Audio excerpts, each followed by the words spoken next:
Hi, I'm DJ James, and you're at musicmoose.org. Today we're going to get back to one of these little buggers, our diminished seventh chords. They seem to confuse the heck out of everyone who approaches them and who has a little problem with theory.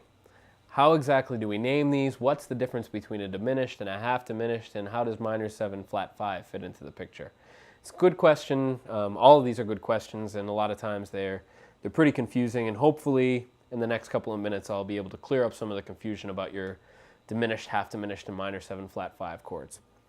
Let's start off with the diminished triad. What do we have with the diminished triad? Well, we'll start off, I played that in B flat, but let's take it a little bit of an easier key. Let's play it in C. Your diminished triad is made of consecutive minor thirds. In this case, we have C, E flat, and G flat. Now, where things get tricky is when we try to add a seventh on top of that. If we add a minor seventh on top of that, the minor seventh would be a B flat.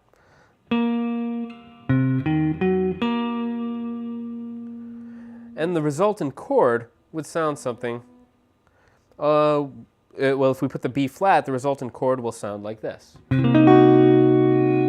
So we have a diminished triad with a minor seventh on top. This is a half diminished chord.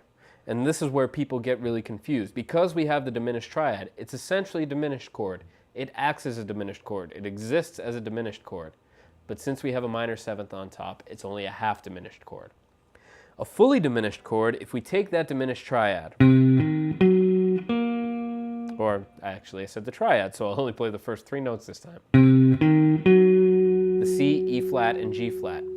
If the seventh we now add, instead of adding a minor seventh, the B flat, we add a diminished seventh, which would be a B double flat. Again, B double flat, not an A. This is very important.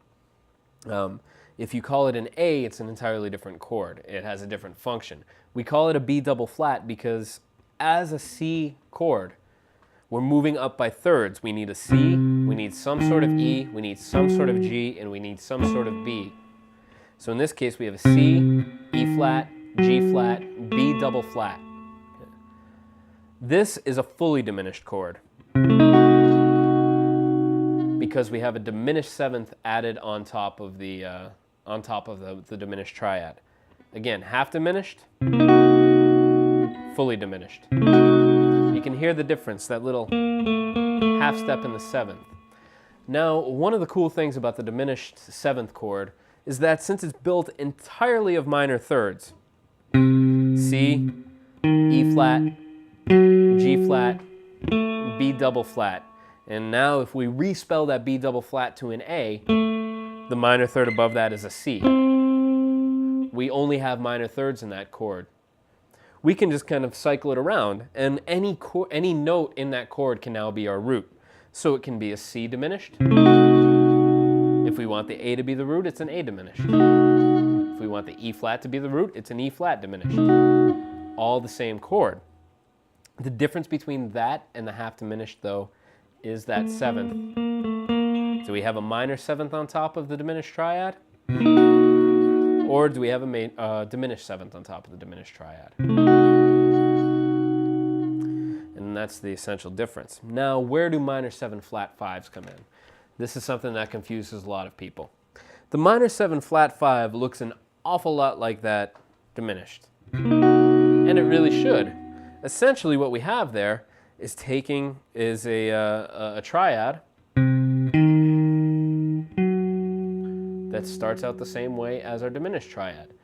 We have a C, then the minor third to the E flat, and since it's a flat 5 chord, instead of going to our natural or our perfect fifth, the G, we flat the fifth and go to a G flat, and then go to our B flat, spelled the exact same way as the half diminished 7. What's the difference then between a half diminished 7 and the minor 7 flat 5?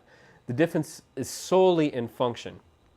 And one of the things we have to deal with in music theory is that things are explained, things are spelled solely in terms of function. And we can interchange names. No one's really going to, take away your guitar if you call a C half diminished 7 a C minor 7 flat 5 or vice versa. You can call them whatever you want. But technically, especially if you're getting into music analysis, if you're getting into something, trying to understand the function, and always understanding the function of what's happening with the notes in the chord is really essential to being a good improviser. When you know what the chord's function is, how it's acting, you can improvise over it in a more effective manner. The essential difference between the half diminished 7 and the minor 7 flat 5 then is that the minor 7 flat 5 acts as a minor chord.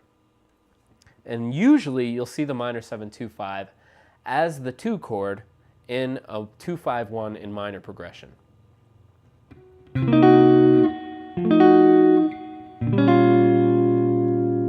So there was our 2-5-1 in minor. C minor 7 flat 5 to F7 flat 9 to a B flat minor 6. Okay. That's where the minor 7 flat 5 comes in. Or we'll play it in D. E minor 7 flat 5 to A minor 7 flat 9 to D minor 7, or E minor 7 flat 5 to A7 flat 9 to D minor major 7, which is a great chord that I'm not going to talk about today, but we'll get to in a future lesson. The half diminished 7, on the other hand, always acts as a passing chord. The half diminished 7, if we're moving from B, or we'll say B major 7 to C sharp minor in order to begin a 2-5-1, that C minor, or the C half diminished 7 acts as a brilliant passing chord. Huge Joe Pass technique. You'll hear this in his playing all the time. Essentially to create a bass line, a nice little chromatic bass line. And that's our difference between the minor 7 flat 5 and the half diminished 7.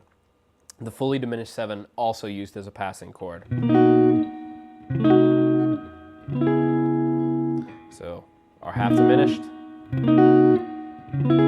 and our fully diminished.